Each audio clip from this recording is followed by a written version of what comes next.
Our scripture for this evening is Matthew chapter 5, verses 14 through 16. Matthew chapter 5, verses 14 through 16. There are some times when things happen or something makes the news that you have a keen awareness and memory of that event.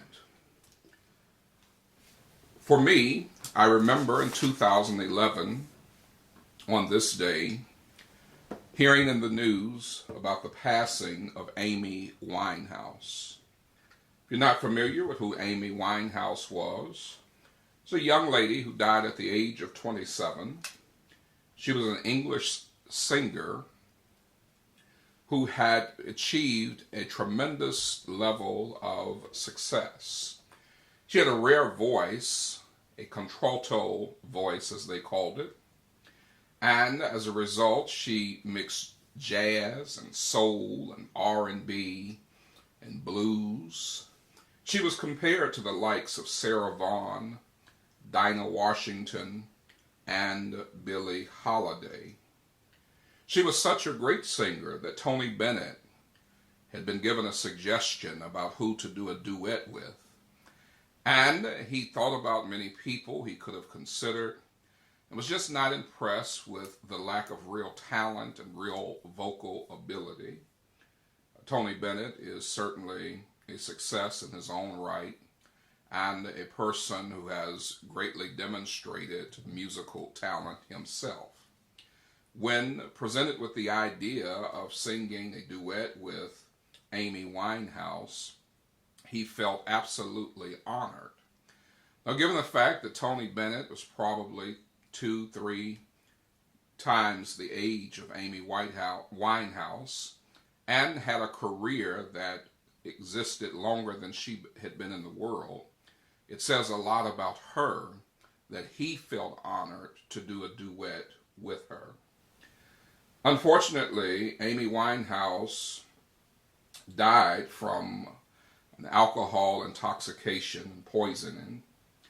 What was more interesting is that even though she had won 5 Grammys, I believe she won a 6th posthumously or after her death, but even though she was tremendously talented in her singing ability, won all of these Grammys, was one of the highest charting UK singers of all time, she was often in the news not for her singing, but for her love life, which was tempestuous at best. She had a lot of erratic behavior, substance abuse issues, and one of her biggest songs, ironically, is called Rehab, in which she laments the idea of going to rehab, and there's a line in it where she says in her Amy Winehouse unique voice, "No, no, no." How unfortunate that a person with such a light, with such a gift, with such an ability, that light was overshadowed by her personal lifestyle and her death at 27 years of age. While we shake our heads and recognize the sadness of a life gone too soon, it begs the question of us, how often are we perhaps guilty of allowing other things to overshadow our light? For her, it was her lifestyle and her choices. But you may not be a singer who is compared to a Sarah Vaughan and Dinah Washington or Billie Holiday, but rest assured that God has given you a gift just as he has gifted everyone. All of us have something to offer. That's what makes us unique, and it's also what makes us need one another. The fact that God has gifted us in a variety of ways. When we come together, we're like a rainbow. We just add color to life and bring beauty to those in which we share our gift. But there are some times in which our personal habits or hang-ups can unfortunately overshadow the light that God has put in us. In Matthew chapter 5, verse 14, the Bible teaches that you are the light of the world.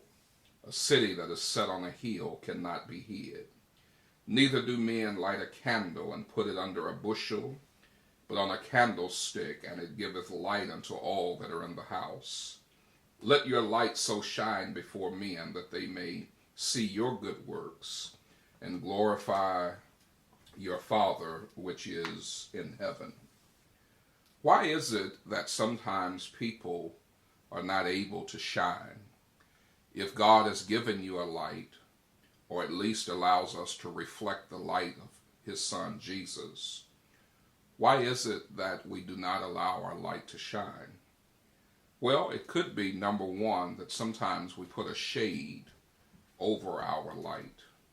And that is, we can have ways about us, a way of talking, a way of carrying ourselves, a way of acting that overshadows the glow that we could otherwise have. Have you ever met people who have such a beautiful talent, but then they have such an ugly spirit?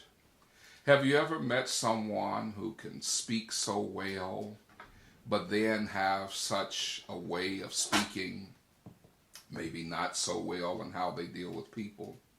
Have you met someone who has a gift, and unfortunately you can't appreciate that gift because they go out of their way trying to make you see the gift, that you don't have the opportunity to applaud them, to naturally receive it and respond favorably, because they're too hung up on making sure that you honor them and praise them and magnify them? We have a light, but we have to be careful that our hang-ups, our habits, and our ways don't overshadow that glow by putting a shade on that light. You have a light, just let it shine and let it do its own thing. Not only do we miss shining our light when we have that shade of sin and hang-ups and habits that shade it, but sometimes our light doesn't shine because it's dim. A dim light can happen for a few reasons. It could happen because of slothfulness. The Bible condemns slothfulness or laziness, and many people do not use what's in them because they don't have the umption and the gumption to get up and to put forth the energy and effort to shine. Some people want their glow to come automatically, or they want someone else to do the work for them. Other times that light is dim because people are so worried about how others are shining their light that they're not willing to use their own. As an example, there have been times in the church as a minister, you ask someone to participate in a ministry, you ask someone to support a cause financially, you ask someone to help encourage others, and they have the wherewithal to do it. Unfortunately, they are so worried about what others are doing. Well, who else is calling? Who else is giving? Who else is serving? People have this fear that they're going to do more than someone else, that they're going to give more, serve more, sacrifice more. But to whom much is given, much shall be required. If God made you a 60-watt light bulb, you can't shine like a 25-watt light bulb. You have to be the 60-watt light bulb that God made you to be. Which means if you're doing more, if you're shining more, if you're serving more, if you're giving more, that means by the grace of God you have more to give. Another reason why our light may be dim is because individuals may not realize that they have a light.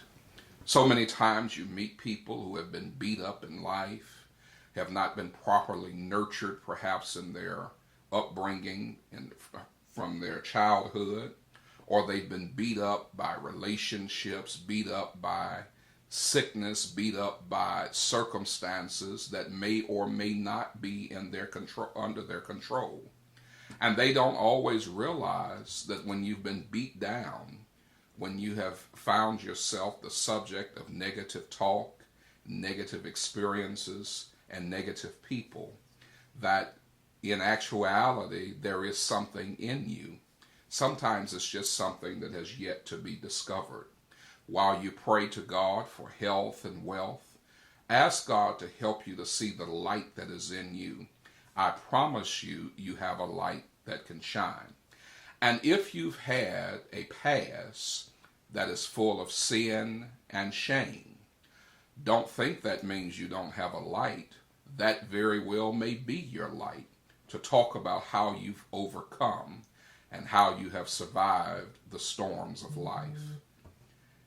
Another reason why people do not know that they have a light and why their light might be dim is because it's not connected to a power supply.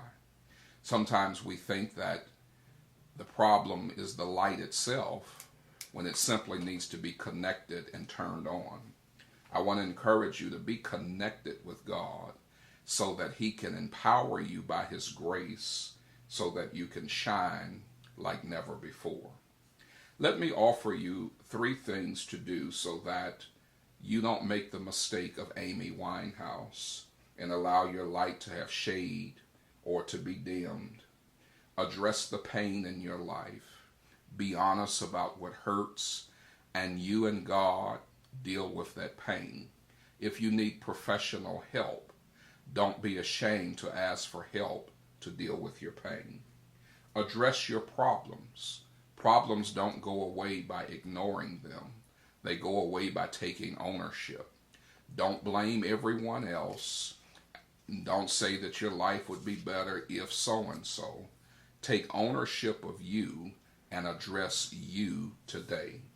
And then, not only do you address your pain and address your problems, but deal with your inner person. When we deal with others, we have a representative that shows up.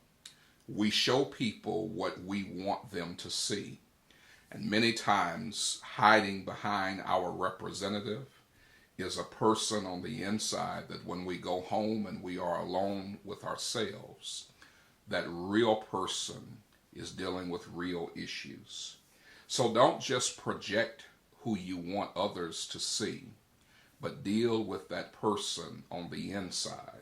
If you deal with your pain, if you take ownership of your problems, and you deal with your inner person, you can have a light that can shine and not allow it to have a shade that keeps it from glowing, or allow it to be dimmed by slothfulness, by worrying about what others are doing, or by the fact that you don't realize that you have a light to shine.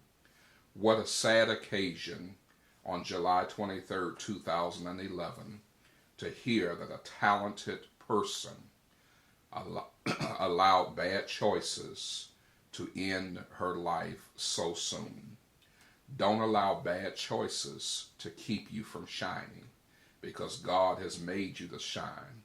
And that's why He says, let your light so shine before men. He would never tell you to let your light shine if there was no light there at all. If no one has ever told you you have a light, you've heard it today on A Few Minutes with the Minister, with words from the Master.